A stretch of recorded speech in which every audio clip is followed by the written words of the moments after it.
Welcome to Wayzata, Minnesota. Now, here's the thing about Wayzata. Wayzata is not a very big city, does not have very many people, but it is one of the most popular, well-known places in all of the Twin Cities. And today I am going to walk you through a map tour of Wayzata, the downtown parts of Wayzata, and what makes this such a cool place to live in the Twin Cities.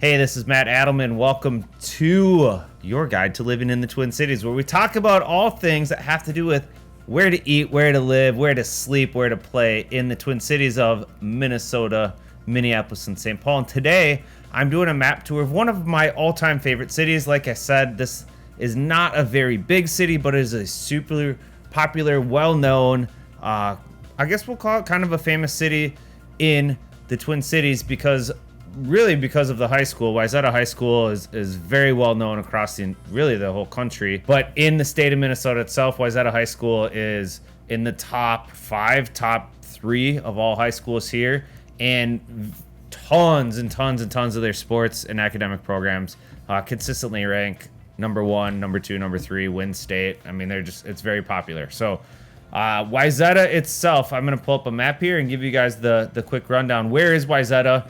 And like I said, not a very big city. The population is only about 4,000 people. Wayzata is located, we'll call it 20 miles west of downtown Minneapolis. And it is right on Lake Minnetonka. So you're going to see lots of shoreline here where it borders the lake. And this is really the fancy, cool area of Wayzata itself. So I'll see if I can do a little satellite. Nah, it doesn't do it justice. This whole entire strip of Lake Street here is where all the restaurants and the shopping, a lot of marinas and boat launches are here. Wayzata itself, a lot of people, if they're going to go to Wayzata, that's the part of the city that they're going to be going to. Now, I mentioned Wayzata High School. Wayzata High School technically is in Plymouth, Minnesota, which is up here a ways. The high school is located over here, so not really all that close to Wayzata, and I should probably figure it out. I don't know the history of why Wayzata High School is called Wayzata High School and in Plymouth and not in the city of Wayzata. It used to be down here where Wayzata Central Middle School is, which also is in Plymouth. That used to be Wayzata High School, so maybe that has something to do with it. But the city itself, it's not a very big city. If you were looking to shop and play, if you're looking for restaurants, places to go, things to do, like I mentioned already, you're going to be going to this downtown area for the most part. There is a little bit of shopping over on 101, which turns into Central Avenue and Wayzata Boulevard, but it's going to be more grocery shopping and that sort of stuff over here. You do have some more, we'll call it quick service, not really sit-down restaurants over in this portion of Wayzata as well. So there's some food options there. And then other than that, you get into more just local houses and some parks and that sort of stuff. I mean, the city is kind of goofy, right? Like you can see how the borders are. It's kind of odd how it works in this particular part of the city. But Wayzata Country Club is in Wayzata / next to Wayzata. Woodhill Country Club.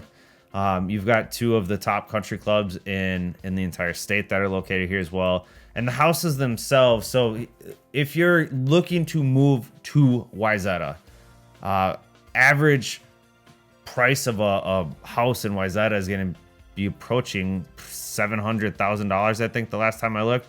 It's a very expensive place to live because there is nowhere else to go. It's pretty landlocked and very developed. So what's happening in a lot of parts, especially if you're trying to be down by the water at all, you're going to see a lot of teardowns. You're going to see a lot of, houses that were built in the 20s, 30s, and 40s that somebody still owns. Maybe they use it as a cabin type house, or, they've rented it out, or they still live there. But as the older, smaller houses get bought, they get torn down and turned into multi-million-dollar, just massive custom builds. So that's going to be really popular the closer you get to the downtown area. All around Wayzata Boulevard here is going to be teardowns. There are some condos and apartments over here, but again, they're going to be higher end for the most part. And as you get out a little further, you know, it'll change a little bit, but for the most part, this entire city is going to be, it's definitely on the higher end of price points, and definitely on the higher end of price points when it comes to the restaurants and the amenities. So if you are looking for places to eat, places to, you know, maybe you want to take your significant other out somewhere, definitely check out Wayzata, because they have, in my opinion, you know, literally some of the top restaurants in the entire state. Sushi Fix, which is absolutely by far my all-time favorite place to get sushi, is phenomenal. Here's a picture of just some of their rolls are enormous. It is so good. It's all flown in fresh daily. They have 4 or 5 sushi chefs working at pretty much all times, making, like, it is the best sushi that I've ever had. It's just in a little strip mall. So I do have a video review of Sushi Fix if you are interested in going more in depth there to learn about Sushi Fix itself. But as you work your way, I guess that'd be northwest along Lake Street, Benedict's is a really great spot to go for breakfast. The Hotel Landing, it's actually the 925 restaurant, another really good restaurant to take a significant other to. In the wintertime, 925 puts out, they're kind of like plastic igloo huts, and you can go rent those out and eat outside if you want. And, you know, if the snow's falling, it's kind of a cool vibe if it's snowing and you want kind of a more intimate dining option.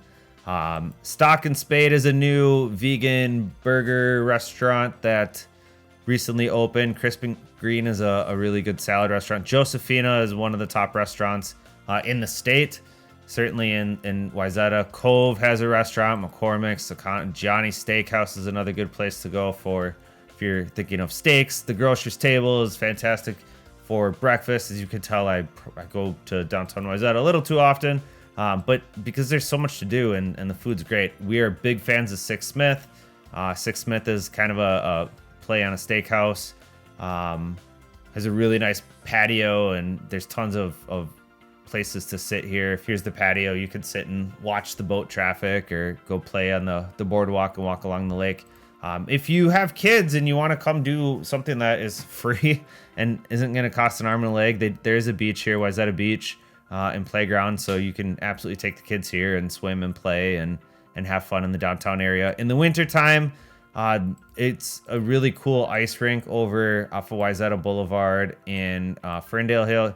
Here, this all gets flooded, and there's a bunch of ice rinks that outdoor skating rinks to take the kids to. It's over here on this side. So this field is just full of ice rinks. There's the Wayzata Warming House. So Berry Avenue, Wayzata Boulevard. It's a really, what is it?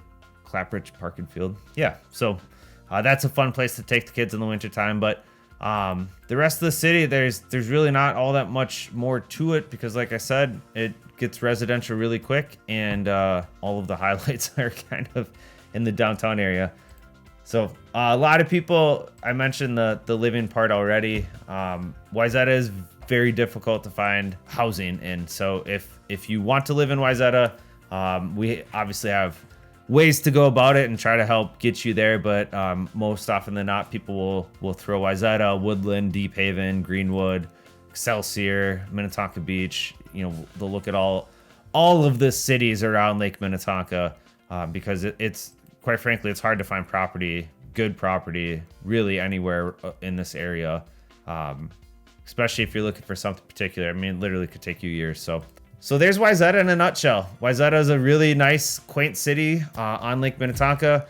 Lots of restaurants, lots of dining, lots of things to take significant others to in particular. If you're looking for living in Wayzata, that may be a bit of a challenge just because there is not a lot of inventory to choose from. Houses get very expensive very quickly. So, you know, a lot of people will often end up looking really around the entire Lake Minnetonka, the northeastern portion of the lake. Wayzata, Woodland, Deep Haven, Minnetonka Beach, Excelsior, they're all kind of similar vibes, similar look and feel with housing and things to do. Or people will just look at Plymouth or Medina and just go into the bigger cities itself. So If you're interested in learning more about Wayzata, we do have other videos on the channel here that do the in-depth video walkthroughs and video vlogs and reviews of the restaurants and all of that sort of stuff. So check them out and learn more about Wayzata, or as always, drop me a note, drop a comment below, and if you have specific questions, we're here to help. Until next time, take care, everyone.